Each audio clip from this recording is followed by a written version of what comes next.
प्यारे बच्चों, class 12 Hindi elective pre board के प्रश्नोत्तर को हम लोग देख रहे थे। प्री बोर्ड में आए प्रश्नों के उत्तर फर्स्ट पार्ट के वीडियो में हम लोगों ने ऑब्जेक्टिव और अति लघुतरीय प्रश्नों के उत्तर को देख लिया था। इस वीडियो में हम लोग लघुतरीय और दीर्घोत्तरीय प्रश्नों के उत्तर को देखेंगे। चैनल पर पहली बार है तो सब्सक्राइब कर ले इसी तरह के वीडियो पाने के लिए, साथ ही बेल आइकन दबाना ना भूलें।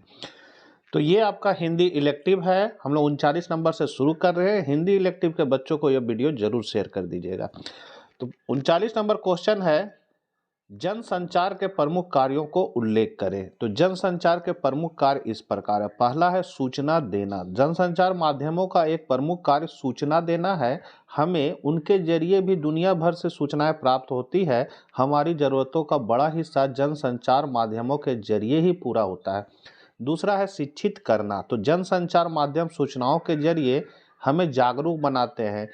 यहाँ शिक्षित करने से आशय उन्हें देश दुनिया के हाल से परिचित कराने और उनके प्रति सजग बनाने से है। फिर है मनोरंजन करना। जनसंचार माध्यम मनोरंजन के प्रमुख साधन हैं, जिसमें सिनेमा, टीवी, रेडियो, संगीत के टेप और किताबें आदि मनोरंजन के प्रमुख माध्यम हैं। एजेंडा तैयार करना। किसी भी घटना या मुद्दे को चर्चा का विषय बनाकर जनसंचार माध्यम सरकार और समाज को उस पर अनुकूल प्रतिक्रिया करने के लिए बाध्य कर देते हैं। फिर है निगरानी रखना। अगर सरकार कोई गलत कदम उठाती है या संगठन संस्थान में कोई अनियमितता बरती जा रही है तो उसे लोगों के सामने लाने की जिम्मेवारी जनसंचार माध्यम पर है। विचार विमर्श के मंच। तो जनसंचार विभिन्न विचार लोगों के सामने पहुंचाते, जैसे किसी समाचार पत्र के संपादक के पृष्ठ पर किसी घटना या मुद्दे पर किसी विचार रखने वाले लेखक अपनी राय व्यक्त करते हैं। इसी तरह संपादक के नाम चिट्ठी स्तंभ में आम लोगों को अपनी राय व्यक्त करने का मौका मिलता है। 40 नंबर क्वेश्चन है, एक अच्छा पत्रकारीय लेखन करते समय किन किन बातों का ध्यान रखना चाहिए। तो पहला है सर्वप्रथम संस्था और आयोजन स्थल का नाम लिखा जाना चाहिए। दूसरा, बैठक या सम्मेलन का उद्देश्य स्पष्ट किया जाना चाहिए। तीसरा है आयोजन अथवा घटना की तिथि और समय की सूचना दी जानी चाहिए। चौथा, कार्यक्रम एवं गतिविधियों की जानकारी दी जानी चाहिए। पांचवा है तथ्यों का प्रामाणिक होना जरूरी है। छठा, शीर्षक जो है वो हमेशा छोटा और स्पष्ट होना चाहिए। सातवां, यदि भाषण हो तो उसके मुख्य बिंदुओं के बारे में बताया जाए। आठवां, घटना की व्याख्या सही क्रम में होनी चाहिए। नौवां, प्रतिवेदन लिखते समय भाषा में प्रथम पुरुष का प्रयोग नहीं करना चाहिए। रिपोर्ट में उन्हीं तथ्यों का समावेश करना चाहिए जो महत्वपूर्ण है। रिपोर्ट के अंत में सभा या दल संस्था के अध्यक्ष को हस्ताक्षर कर देना चाहिए। और 12वां है रिपोर्ट की भाषा अलंकारिक तथा मुहावरेदार नहीं होना चाहिए। 41 नंबर है, दूसरा देवदास कहानी का प्रतिपाद बताएं। तो ममता कालिया की कहानी दूसरा देवदास एक प्रेम कथा है। कहानी का शीर्षक पात्र, घटना या स्थान के नाम पर रखा जाता है। यह आकर्षक, रोचक, संक्षिप्त एवं कौतूहलवर्धक भी होना चाहिए। संभव को जब पता चलता है कि जो लड़की गंगा तट पर उसे पुजारी के पास मिली थी और पुजारी ने उन दोनों को भ्रम से पति पत्नी समझकर फूलों फलों का आशीष दिया था, उसका नाम पारो है, तो उसने परिचय देते हुए अपना नाम उसे बताना संभव उसे अपना परिचय देते हुए अपना नाम उसे बताया संभव देवदास। पारो और देवदास शरद चंद्र के उपन्यास देवदास के पात्र हैं। इस प्रतीकात्मक नाम से संभव ने यह बता दिया कि वह पारो का देवदास है और उससे प्रेम करने लगा, इसलिए इस कहानी का शीर्षक दूसरा देवदास पूरी तरह उपयुक्त है। निर्मल वर्मा का जीवन परिचय देते हुए उसकी प्रमुख रचनाएं लिखिए। तो जन्म सन 1929 ईस्वी, स्थल शिमला, शिक्षा MA इतिहास से, दिल्ली विश्वविद्यालय से सेंट स्टीफेंस कॉलेज में अध्ययन और अध्यापन, चिकोस्लाविया में रहकर प्राच्य विद्या संस्थान प्रयाग के तत्वाधान में चेक उपन्यास और कहानियों का हिंदी में अनुवाद, टाइम्स ऑफ इंडिया और हिंदुस्तान टाइम्स के लिए लेखन, सन 1970 ईस्वी से स्वतंत्र लेखन, निधन सन 2005 ईस्वी। साहित्यिक परिचय हिंदी के कथा साहित्य के क्षेत्र में वर्मा जी का महत्वपूर्ण योगदान है। वे नई कहानी आंदोलन के महत्वपूर्ण हस्ताक्षर माने जाते हैं। इसकी कृतियाँ हैं कहानी संग्रह, जिसमें है परिंदे, जलती झाड़ी, तीन एकांत, पिछली गर्मियों में, कब्बे और काला पानी, सूखा तथा अन्य कहानियाँ। उपन्यास में वे दिन, लाल, फिर टीन की छत आदि। यात्रा संस्मरण में हर वारिस में, चिछड़ों में चांदनी, धुंध से उठती धुंध। निबंध संग्रह में है शब्द और स्मृति, कला का जोखिम तथा ढलान से उतरते हुए। आपको सन 1985 में साहित्य अकादमी पुरस्कार बना कब्बे और काला पानी तथा सन 1999 में भारतीय ज्ञानपीठ पुरस्कार प्राप्त हो चुका है। 43 है अखबार वाली घटना से नेहरू जी के व्यक्तित्व में कौन सी विशेषता स्पष्ट होती है? तो अखबार वाली घटना से यह पता चलता है कि नेहरू जी कितने सहज स्वभाव के थे। हर छोटे बड़े व्यक्तियों को सम्मान देते थे। उनके लिए ना ही कोई बड़ा और ना ही कोई छोटा है। उनमें अहंकार नहीं था तथा अपने को महत्व देकर दूसरे को तुच्छ समझने की वृत्ति उनमें नहीं थी। भीष्म जी की टांगें तो डर के कारण कांप रही थी, पर नेहरू जी ने बड़ी शालीनता से कहा, यदि आपने अखबार देख लिया हो तो मैं एक नज़र देख लूं। इससे उनके शालीन व्यवहार का परिचय मिलता है। 44 है तुलसीदास का जीवन परिचय देते हुए उनकी प्रमुख रचनाओं पर प्रकाश डाले। तो जन्म सन 1932 ईस्वी में उत्तर प्रदेश के जिला बांदा के गांव राजापुर में। अन्य मत के अनुसार जिला कासगंज के सोरो में। पिता आत्माराम दुबे, माता हुलसी। अभुक्त मूल नक्षत्र में जन्म होने के कारण बचपन में परित्याग। नरहरिदास द्वारा पालन पोषण और शिक्षा, कष्टमय बाल्य कला। फिर रत्नावली से विवाह, पत्नी के व्यंग से आहत होकर गृहत्याग, काशी, सिंट, अयोध्या आदि तीर्थों का भ्रमण, राम भक्ति के कारण रामचरितमानस की रचना और सन 1623 ईस्वी में काशी में निधन। इनकी प्रमुख कृतियां हैं रामचरितमानस, विनय पत्रिका, गीतावली, कवितावली, दोहावली, बरवे रामायण, श्री कृष्ण गीतावली, जानकी मंगल, पार्वती मंगल, वैराग संदीपनी, रामलल्ला नहछु और रामाज्ञा प्रश्नावली। 45 है बसंत आया कविता में कवि की चिंता क्या है, इसका प्रतिपाद्य लिखिए। तो मनुष्य ने भौतिक प्रगति के लिए प्रकृति को बहुत नुकसान पहुंचाया है। कवि ने कहा है कि आज मनुष्य का प्रकृति से रिश्ता टूट गया है। ऋतुएं पहले की तरह अपनी व्यवस्था से चलती है, परंतु मनुष्य उनसे दूर हो गया है। प्रकृति जो कभी मानव जाति का साथी था, आज उससे दूर है। मनुष्य के पास अत्याधुनिक सुविधाएं होने का साधन है, लेकिन प्रकृति की सुंदरता को देखने और महसूस करने की संवेदना नहीं बची है। 46 है आपका सही सांझ में घुसने पर बनारस की किन किन विशेषताओं का पता चलता है। तो संध्या के समय, सही सांझ मतलब संध्या के समय बनारस में प्रवेश करने पर गंगा जी की आरती के दर्शन होते हैं। मंदिरों और घाटों पर दीप जलते दिखते हैं। उस समय बनारस की शोभा अद्भुत दिखाई देती है।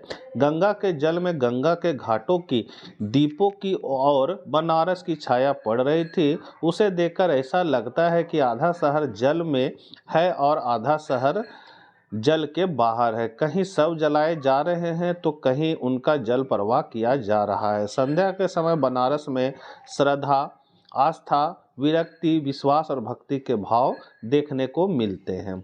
उसके बाद है जीवन में खेलों का महत्व या फिर झारखंड के पर्व त्यौहार पर विषय पर निबंध लिखे। तो जीवन में खेलों का महत्व, ये आप देख सकते हैं खेलों का क्या महत्व है। इस पर निबंध लिखा हुआ है, जो धीरे धीरे हम इसको बढ़ा दे रहे हैं, आप इसको देख सकते हैं।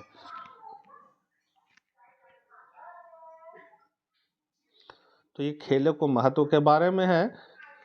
उसके बाद झारखंड के पर्व, दोनों में से कोई एक को ही लिखना है। इसको भी हम धीरे धीरे बढ़ा दे रहे हैं, आप देख सकते हैं। दोनों निबंध में कोई एक ही निबंध को लिखना है आपको। तो ये झारखंड के पर्व त्यौहार है। सोहराय हो गया, टुसू पर्व है, मंडा पूजा है और उपसंहार लास्ट में।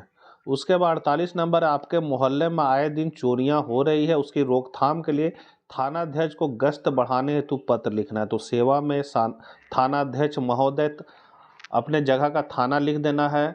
और कौन जिला में, उस जिला को लिख देना है। विषय है मोहल्ले में बढ़ती चोरियों की रोकथाम हेतु गश्त बढ़ाने के संबंध में। और महोदय यहाँ पर लिख देना, मोहल्ला का नाम लिख देना है खाली जगह में, और इस तरह आप उन पत्र को लिख सकते हैं।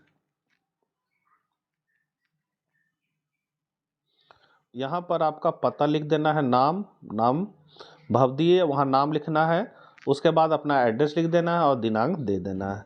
उसके बाद है जीवन में पर्व त्योहारों का महत्व विषय पर आलेख प्रस्तुत करें। तो इस तरह आप आलेख बना सकते हैं।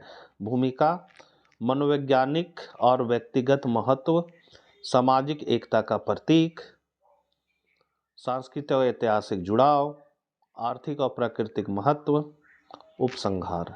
इसी का अथवा में है अपने विद्यालय के वार्षिक उत्सव पर एक प्रतिवेदन तैयार करें। दोनों में से किसी एक को ही बनाना है, तो इस तरह आप प्रतिवेदन को भी लिख सकते हैं।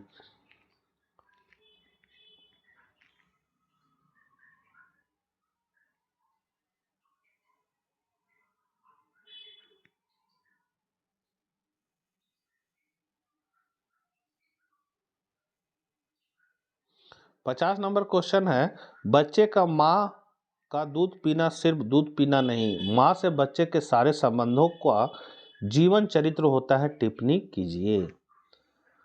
तो माँ अपने बच्चे को दूध पिलाती है। बच्चे का माँ का दूध पीना सिर्फ दूध पीना नहीं, माँ से बच्चे के सारे संबंधों का जीवन चरित्र होता है। बच्चा सुबकता है और रोता है, बच्चा माँ को मारता है, माँ भी कभी कभी बच्चे को मारती है। इन सब क्रियाओं के दौरान माँ बच्चे को प्यार करती है, माँ उसे अपने स्नेह छाया से अलग नहीं करती है। बच्चा माँ का स्पर्श करता है और माँ को पहचान लेता है। चांदनी रात में खटिया पर लेटकर बच्चे को दूध पिलाते समय माँ दूध ही नहीं उसे चांदनी भी पिलाती है। चांदनी भी माँ के समान ही बच्चे को ममता, पुलक और स्नेह देती है। माँ की गोद में लेटकर माँ का दूध पीना मानव जीवन की सार्थकता है। माँ का दूध पीने के साथ ही बच्चे का माँ के साथ जीवन भर का अटूट संबंध जुड़ जाता है। बच्चा माँ की ममता पाना चाहता है, उसके लिए तरसता है। माँ में बच्चे के प्रति ममता और स्नेह का गुण प्रकृति प्रदत्त होता है। बच्चे के प्रति ममता और स्नेह उसके मन में सदा बने रहते हैं। माँ का दूध पीने से बालक तथा माँ में जो संबंध जुड़ता है वह जीवन भर कभी नहीं टूटता है। 51 नंबर क्वेश्चन है, दूसरा देवदास कहानी की मूल संवेदना पर प्रकाश डालिए। तो दूसरा देवदास कहानी में लेखिका ममता कालिया ने हर की पौड़ी हरिद्वार की पृष्ठभूमि में युवा मन की भावुकता, संवेदना तथा वैचारिक चेतना को अभिव्यक्त किया है। इस कहानी का नायक संभव दिल्ली का रहने वाला एमए पास युवक है। माता पिता ने उसे नानी के घर हरिद्वार भेजा है, जिससे वह वहां जाकर गंगा के दर्शन कर ले और बैठके परीक्षा में सफलता प्राप्त कर सके। बीटेक होना चाहिए, बीटेक की परीक्षा में पास हो सके। इसी उद्देश्य से वह हर की पोड़की पर स्नान करने आता है, जहां पुजारी से चंदन लगवाते समय उसकी भेंट पारो नामक लड़की से होती है। पुजारी भ्रम में उन दोनों को पति पत्नी समझकर आशीर्वाद देता है। लड़की छिटक कर उसे दूर खड़ी हो जाती। दूसरे दिन वह घाट पर गया, जहां उसकी भेंट पारो के भतीजे मन्नू से होता। लौटते समय उसे वह लड़की दूसरे केबिल कार से अपने भतीजे मन्नू के साथ दिखाई देती है। मन्नू उनका परिचय कराता है, ये है मेरी पारो बुआ और ये मेरे दोस्त। संभव देवदास कहकर संभव वाक्य पूरा करता है। वास्तव में वह पारो से प्रेम करने लगा। यह पता चलने पर कि इस लड़की का नाम पारो है, वह अपना नाम बताता है संभव देवदास। कहानी में लेखिका के प्रेम के सच्चे स्वरूप को रेखांकित किया है। 52 नंबर और लास्ट क्वेश्चन है, निम्नलिखित पंक्तियों की सप्रसंग व्याख्या कीजिए। पी सौ केहू संदेशड़ा हे भौरा एक आग, सो धनी भिसरे जरी मुई तेहकी धुआं हम लाग। तो यह पंक्तियां प्रसिद्ध सूफी कवि मलिक मोहम्मद जैसी द्वारा रचित महाकाव्य पद्मावत के नागमती वियोग खंड से ली गई है। पाठ्यक्रम अंतरा भाग 2 में यह संकलित है। प्रसंग, इन पंक्तियों में रानी नागमती की विरह अवस्था का अत्यंत मार्मिक और अतिशयोक्तिपूर्ण वर्णन किया गया है। नागमती अपने पति तक संदेश पहुंचाने के लिए भौरे और कौवे को माध्यम बनाती है। व्याख्या। विरहिणी नागमती भौरे और कौवे को अपना संदेश वाहक बनाकर प्रिय के पास भेजना चाहती है, अतः उससे अनुरोध करती है कि तुम तो उड़कर कहीं भी जा सकते हो, मेरा यह छोटा सा संदेश मेरे प्रिय तक पहुंचा देना। उनसे कहना कि तुम्हारी यह पत्नी विरह में जलकर मर गई है, उसके शरीर के जलने से जो धुआं निकला उसी से हम काले पड़ गए हैं। नागमती के विरह का अतिशयोक्तिपूर्ण चित्रण है।